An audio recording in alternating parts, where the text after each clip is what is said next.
Now, before I go into this film and how I feel about it, Spider-Man has had a big history, and this film in particular had one of the most troubling production histories I have ever read about. So here's some detailed background on this movie and the character.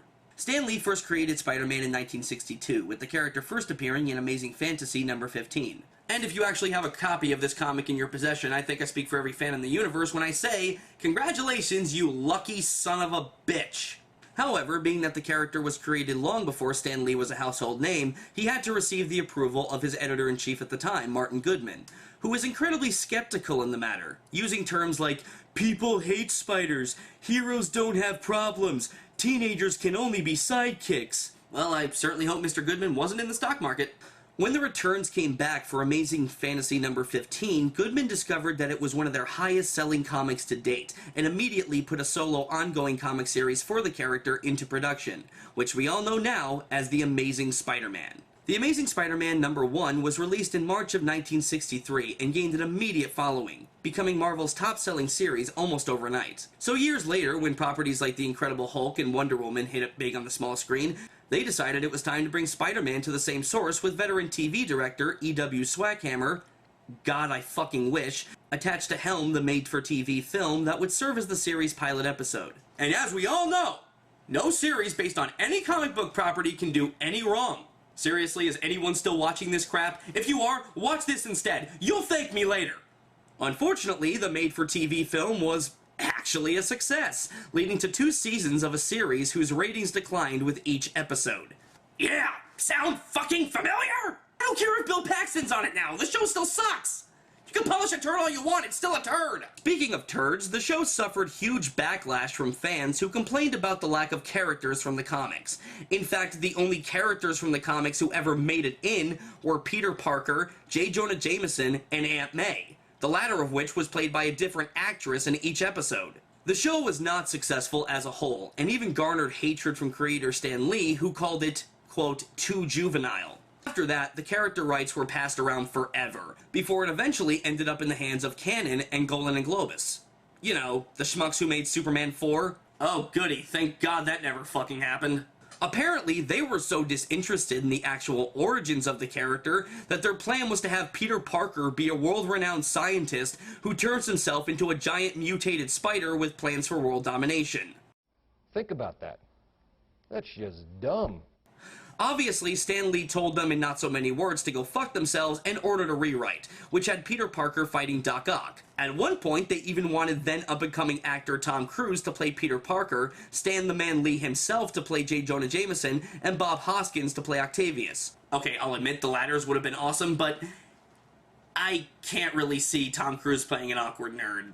It doesn't work for me. However, the script was not used due to some legal bullshit that no one cares about, and the rights were sold yet again to Koepp Pictures, with James Cameron attached to write and direct. His first idea, which ultimately made it onto the finished film, was to give Spider-Man organic web shooters. However, none of his other ideas did make it. Cameron's approach was to make a very dark and gritty version of Spider-Man for adults, with foul language, adult themes, and even a graphic scene of Peter Parker and Mary Jane having sex atop the World Trade Center. Okay, accurate to the comics or not, that sounds fucking awesome. Essentially, Cameron wanted to do with Spider-Man what Burton did to Batman, and for the record, I love what Burton did with Batman. However, taking into account that Cameron was pushing for an R rating, Cameron's ideas were too extreme and would undoubtedly alienate a lot of younger audiences. You know, the audience that was actually reading the comics at the time. But believe it or not, Cameron's script wasn't scrapped because of that. It was scrapped because in 1996, Marvel, along with Koepp Pictures, went bankrupt, and didn't emerge out of bankruptcy until 1998 when they merged Marvel with Toy Biz and ultimately sold all Spider-Man film rights to Columbia and Sony Pictures. Eventually, David Koepp, known for his work on Jurassic Park and Jurassic Garbage, was hired to write the script. Now, you may be thinking that Koepp's script was the shooting script, and you'd be totally wrong. When the rights were transferred over, so were the rights to use Cameron's script, and Koepp copied most of Cameron's treatment, often word for word. However, he did take out Electro and Sandman and substituted in the Green Goblin, with Doc Ock remaining a secondary villain. Feeling that just having the Green Goblin would be more interesting, Scott Rosenberg, known for his work on Con Air, Imposter, and High Fidelity, was hired to rewrite the script and remove Doc Ock completely, leaving only the Green Goblin as the villain. Alvin Sargent, who would later go on to write Spider-Man 2, also did a polish on the script, mostly for supporting characters and dialogue. However, without reading or comparing any material whatsoever, the Writers Guild of America ultimately gave sole writing credit to Koepp, even though his only contribution was the Green Goblin. Everything else was written by James Cameron, Scott Rosenberg, Alvin Sargent, and even some of John Brancato's ideas made it in there. So yeah, that's just bullshit. These people should at least be acknowledged for helping to bring the first film to life. So I'm gonna do it. Thank you, James Cameron. Thank you, Alvin Sargent. Thank you, Scott Rosenberg. And thank you, John Brancato. You done me proud. Now the only question was, who was finally going to direct this? Well, many were approached, including Chris Columbus, Tony Scott, Tim Burton. Even David Fincher pitched the idea of doing an adaptation of The Night Gwen Stacy Died as opposed to just an origin story. Obviously, that wasn't going to happen, and eventually Sony hired Evil Dead veteran Sam Raimi to direct the project, who earned the job on his love and passion for the character alone. This is the guy who grew up with a professional painting of Spider-Man hanging above his bed. Now that's a fan. Hey Spidey, do you have a professional painting of Spider-Man hanging over your bed? No, I've only got every single #1 issue of Spider-Man hanging in my room. You insult the character! For shame! It was at this time that Raimi and the studios hired Tobey Maguire in the title role, Kirsten Dunst as Mary Jane Watson, James Franco as Harry Osborn, and Willem Dafoe as Norman Osborn, aka the Green Goblin. Thus, the first Spider-Man film was made and released to the viewing public, and you bet your ass I was there opening night. So now that I've discussed the long, troubled history of this film in excruciating detail, you're probably all wondering what I think of it. And, to be honest, for the first Spider-Man movie, this is still a damn impressive film that I really like. Now, that doesn't mean that I like everything in it like some people. In fact, I have quite a few gripes with the casting and the writing. Let's just get them out of the way first. First of all, Tobey Maguire as Peter Parker. For the record, I never really cared for him in this role. He tries, bless his heart, and to be perfectly fair, there are some scenes with him as Peter Parker where he does do a damn good job. That scene of him apprehending the guy who killed Uncle Ben? Great. That scene of him talking with Aunt May after his graduation? Great. That scene of him fighting Randy Savage? Absolutely epic. Take the chain off! Hey, Freak Show! You're going nowhere! I got you for 3 minutes! 3 minutes of free time! But as Spider-Man? He's fucking boring! Spider-Man is supposed to be a smartass and a wisecracker having fun with what he does. This guy barely cracks a joke! And when he does, well, listen to him! Are you in or are you out? It's you who's out, Gobby. Out of your mind. Yeah, I know it's supposed to sound like a comic book, but goddammit, you could have found something better than that. Not only that, but certain scenes involving this character don't even make a lot of sense. Take that scene where he gets bitten. He goes home and just goes to his room like it's nothing. Dude, you just got bitten by a new species of spider in a science lab. You're nauseous, sleepy, and stumbling all over the damn place. For all you know, you could be dying. Call an ambulance, you moron. Or how about that scene with him and Uncle Ben in the car? I understand what they were trying to do, but there was no reason for Peter to go off on his uncle the way he did. We see him earlier treating his uncle like his best friend, and the second his uncle tries to give him advice, he tells him to pretty much fuck off and that he's not his real father. This guy, Flash Thompson, he probably deserved what happened. But just because you can beat him up, doesn't give you the right to. Remember, with great power comes great responsibility. Are you afraid that I'm going to turn into some kind of criminal? Quit worrying about me, okay? Something's different. I'll figure it out. Stop lecturing me, please. I don't mean to lecture and I don't mean to preach. And I know I'm not your father. Then stop pretending to be.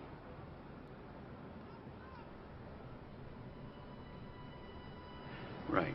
My god, kid, you're an asshole. I mean, there was really nothing that warranted Peter acting that way.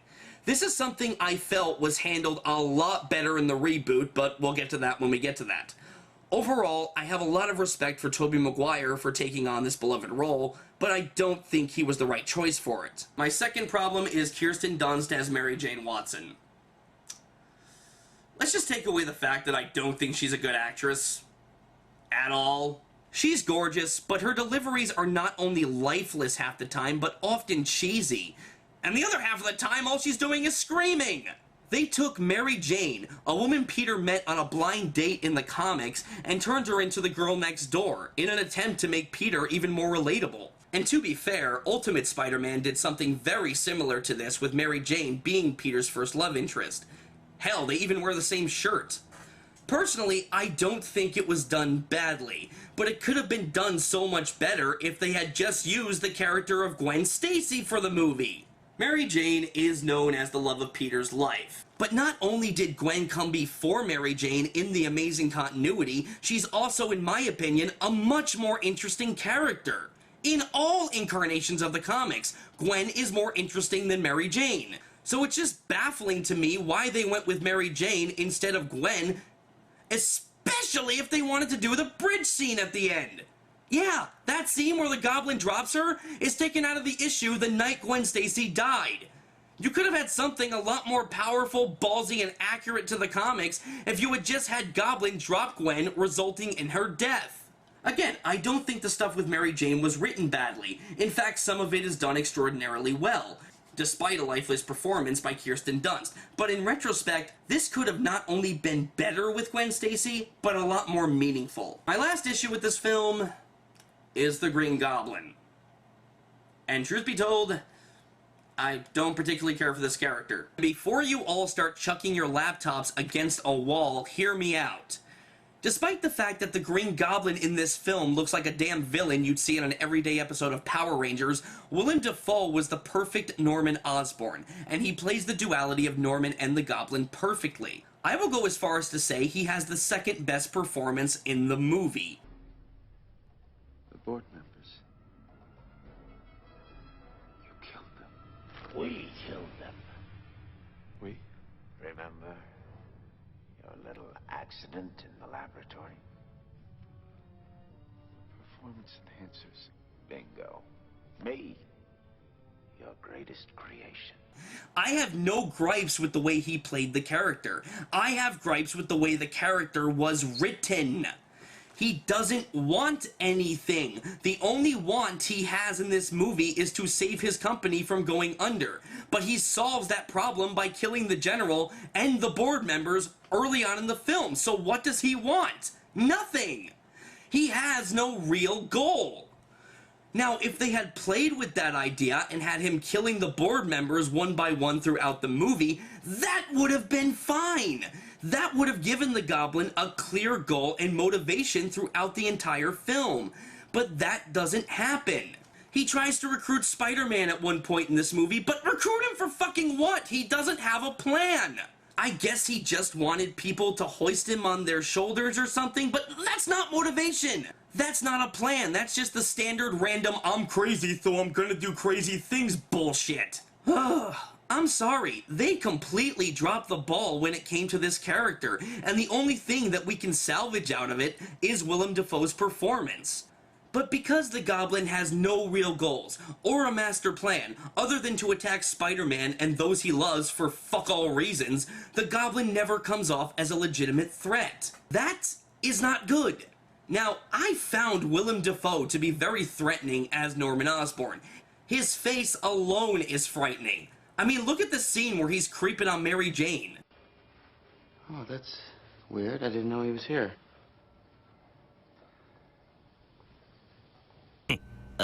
Hey, baby. But as the Goblin, the only time I found him to be threatening was when he made this speech. You spun your last web, Spider-Man. Had you not been so selfish, your little girlfriend's death would have been quick and painless. But now that you've really pissed me off, I'm gonna finish her nice and slow. Okay, that was awesome. Everything else, though, is treated like such a joke.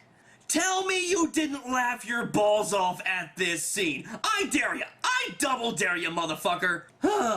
Either way, the character of Norman Osborn works, but the Green Goblin simply does not. Now, on to what is good in this movie. Well, despite all my problems, the movie still manages to be quite good despite them. It gets the origin story right for the most part, with Peter being bitten by a spider and gaining superpowers. It's shot incredibly well, and with a great deal of heart by Sam Raimi. And most of the scenes are taken directly out of the comics, which is a serious plus for any comic book fan. I mean, yeah, they were out of context, but it's an adaptation. As long as they're telling a good enough story with respect for the character, I can overlook some problems. The movie also manages to be very memorable. The fight scene in the burning building, the fight with Bonesaw, the fight at the parade, these are all memorable scenes that stick out in the minds of fans and moviegoers to this day. Some of the emotional scenes, especially the ones I mentioned earlier, also work incredibly well. They capture the tone and the spirit of not just the character, but of the comic in general. It's more than obvious that despite some missteps, a lot of heart went into this production. Other than Willem Dafoe as Norman Osborn, what other performances work? Well, in my opinion, James Franco was a fucking godsend as Harry Osborn. He captures the character almost note for note, and even to Maguire's credit, Maguire and Franco do play off each other well. I even like the parallels between the characters. Peter Parker is a genius, and thus gets the attention of Harry's father. Harry makes a move on Mary Jane, resulting in them dating. So there is a very nice parallel there with both of these characters having the thing that the other wants. Peter wants the relationship with Mary Jane that Harry has, and Harry wants the relationship with his father that Peter has. The relationship between Norman and Peter is one of the highlights of the film, and works as a bit of tragic irony when Norman does become the Goblin. Mentor and student by day, the coldest of enemies by night. Ain't life a bitch. But the best thing about this movie, let's be honest with ourselves, is this. Who is Spider-Man?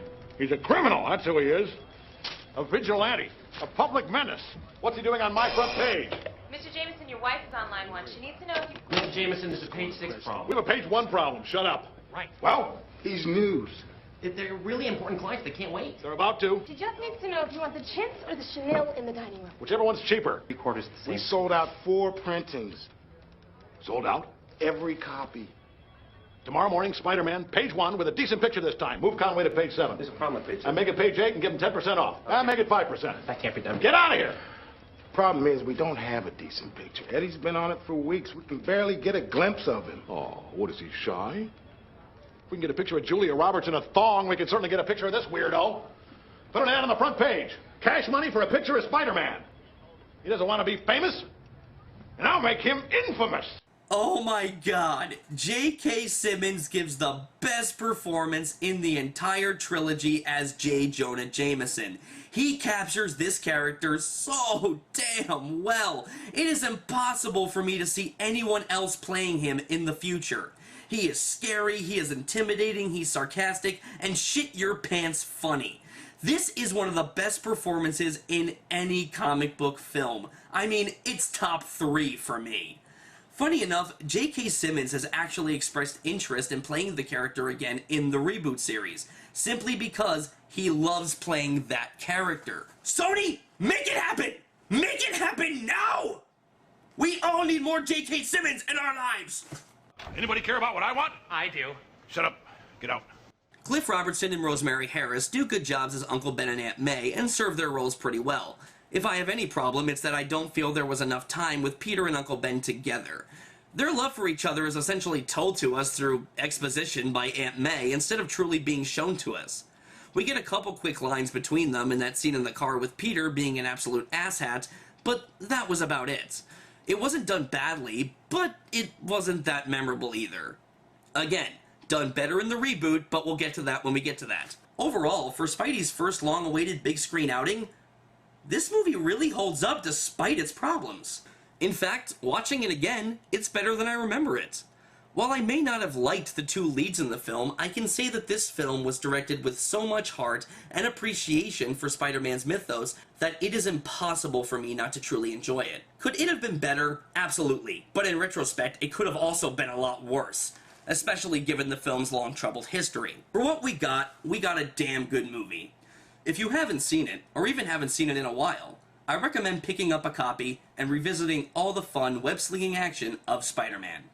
Overall rating, B+.